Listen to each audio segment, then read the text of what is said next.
dudas.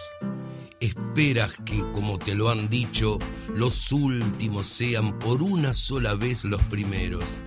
Imaginas que de la mano de aquel hombre el amor y la verdad entrarán al palacio del tetrarca. Crees que al solo influjo de su mirada y su palabra, los poderosos, los asesinos, los Herodes de toda la tierra comprenderán. Sueñas. Ha llegado la hora de que cada cual tome la parte que le corresponde, porque así fue anunciado, y entonces te despierta un alarido bestial que está reclamando «¡Crucificadle!». Y te das cuenta que nadie ha comprendido nada. Ellos han triunfado una vez más. Todo está en el sitio de siempre. No derrumbaste el palacio de los mármoles con tus flores. No era con rosas que se tumbaban las murallas de Jerusalén. Entonces el rabí se queda solo, como el pájaro mágico del Getsemaní que creíste ver una noche, solo, único, demasiado pequeño, al lado del patíbulo, sin especie.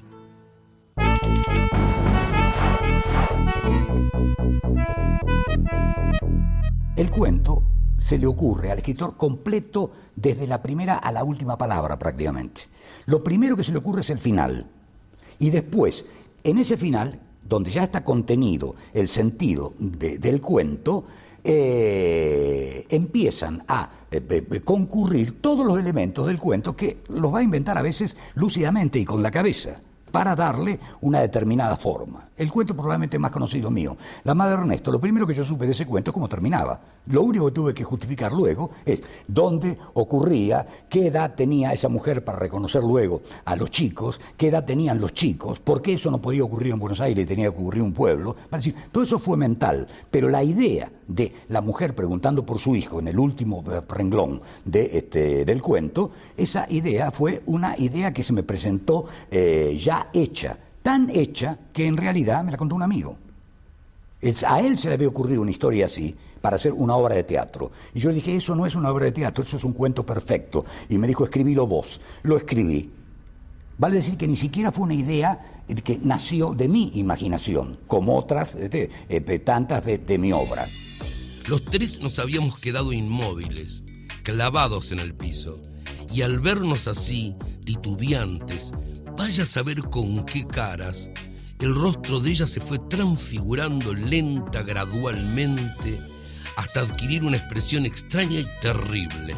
Sí, porque al principio, durante unos segundos, fue perplejidad o incomprensión. Después no, después pareció haber entendido oscuramente algo, y nos miró con miedo, desgarrada, interrogante. Entonces lo dijo. Dijo si le había pasado algo a él, a Ernesto. Cerrándose el desabillé, lo dijo.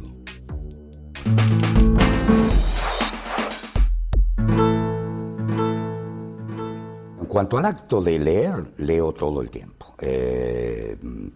Leo mucho más de lo que escribo y creo que soy mejor lector que escritor. Además, no concibo que un escritor no sea un gran lector, ¿no? Voy a repetir nuevamente a Borges. Borges decía que otros se jacten de los libros que han escrito. Yo me enorgullezco de los libros que he leído, ¿no? Esa frase me gustó tanto que me hubiera gustado decirla a mí, porque además es lo que siento. A mí no me interesan los libros que he leído. Ni siquiera tengo mis libros en la biblioteca, los libros que he escrito. Para mí los libros y la literatura son los libros de los otros. Los libros de Arlt, los libros de Marechal, los libros de Borges son la literatura argentina, para mí Sarmiento y todos los que quiera agregarle, Cortázar, etcétera, ¿no? Thomas Mann, Sartre y todos aquellos escritores europeos del siglo XX que admiro son mi literatura. Los clásicos son la literatura que debe estar ahí como protegiéndome. Pero mis libros no hace falta, que estén en la biblioteca de otro me parece bien, el problema será del otro, pero a mí me perturban en mi propia biblioteca mis libros, ¿no? Y leo cada vez menos autores contemporáneos. A partir de un momento de tu vida te das cuenta que tenés tantas deudas con tu propia biblioteca, tantos autores que no has leído o tantos autores que has leído mal, que empezás a buscar aquellos huecos que quedaron de tus lecturas. Y a veces la necesidad de una relectura es mucho más fuerte que la de una lectura de un autor contemporáneo. Yo leí autores contemporáneos masivamente y ávidamente entre los 20, digamos, y los 40 años. Después eso fue raleando. Y ahora me tienen que aconsejar mucho y decirme que ese autor es muy bueno y asegurarme que no voy a perder el tiempo para que lea un autor contemporáneo, porque prefiero, en este momento, por ejemplo, estoy leyendo Guerra y Paz. Guerra y Paz la debo haber leído 4 o 5 veces. No la estoy leyendo del principio al fin, sino que voy a aquellos momentos que me interesan o descubro algunos que tenía totalmente olvidados o que se habían desaparecido de mi imaginario, ¿no?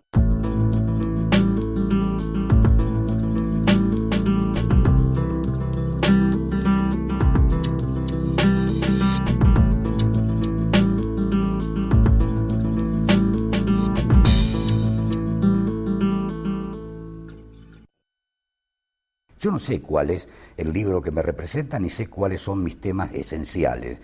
Lo sé por los críticos y lo sé por los lectores. Y sin duda las situaciones límites, la muerte, la locura, el amor, bueno, eso está en mis libros en cantidades industriales, pero también está en la gente normal en cantidades industriales.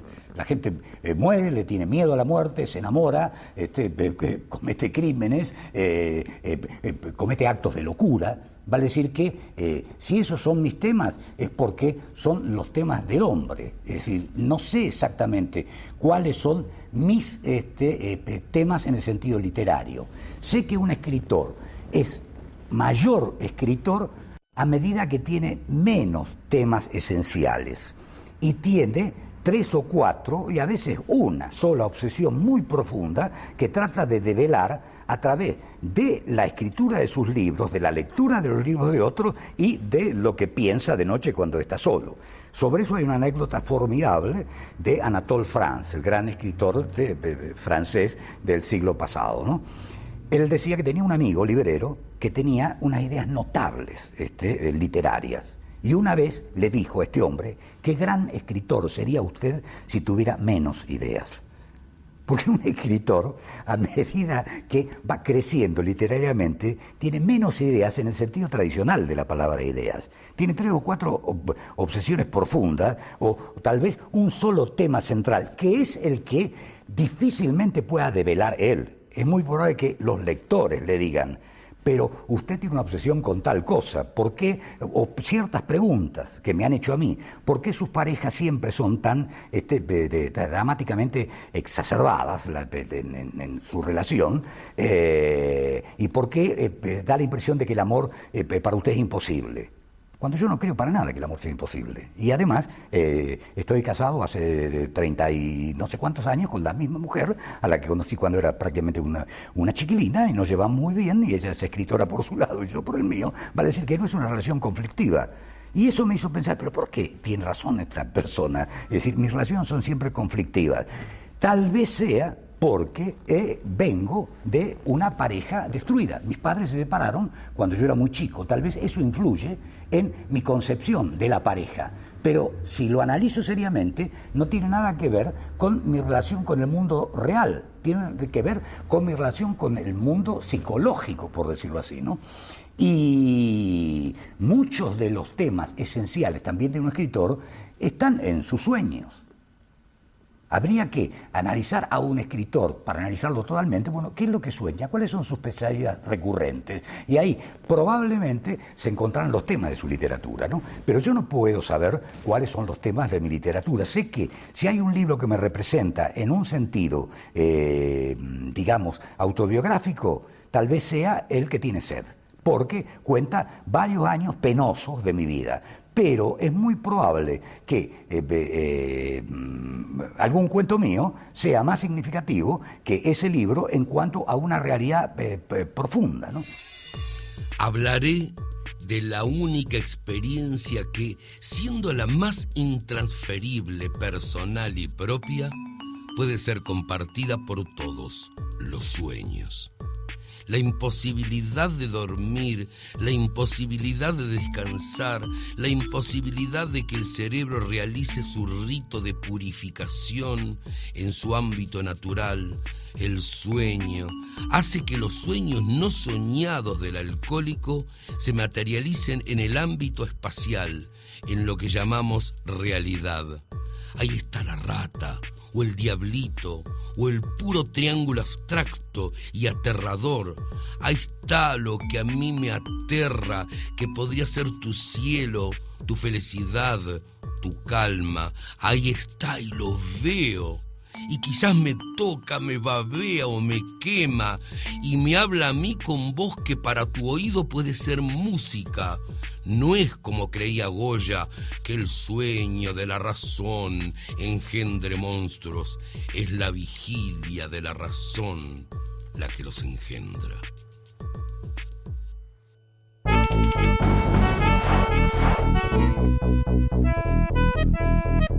No creo que mis sueños de adolescencia, que por otra parte eran ser poeta, cosa que no fui, se hayan cumplido con 15 o 16 o 18 libros, con 4 novelas, no sé cuántas obras de teatro y no sé cuántos cuentos, más los artículos, más las 3 revistas literarias que dirigí. Es decir, no creo que se hayan cumplido en absoluto.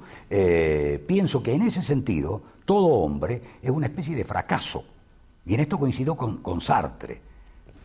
Yo desconfío mucho de aquellas personas que dicen soy feliz o me siento realizado. Pero entonces, ¿qué se habían propuesto en la vida para sentirse realizado? Hay que aspirar a muy poco para sentirse realizado. Es decir, me siento realizado porque soy un gran arquitecto, por ejemplo. Si yo le oigo decir es un arquitecto, empiezo a desconfiar de él inmediatamente. No debe ser tan grande cuando está convencido de que es grande. Porque los grandes escritores, digamos Kafka murió absolutamente convencido que era un fracaso total. Virgilio, que es la Eneida, es el modelo de la epopeya posterior a las epopeyas de Homero, y algunos han jugado un libro perfecto. Virgilio se quedó mudo de los nervios porque quería quemar la Eneida y sus amigos no se lo permitieron, y Virgilio sentía que la Eneida estaba incumplida y que era un libro imperfecto. Bueno, si Virgilio sentía eso, ¿cómo yo puedo llegar a sentir que mi obra está realizada? Yo no me siento... Y gracias a Dios tal vez sienta eso, porque eso es lo que me permite seguir escribiendo.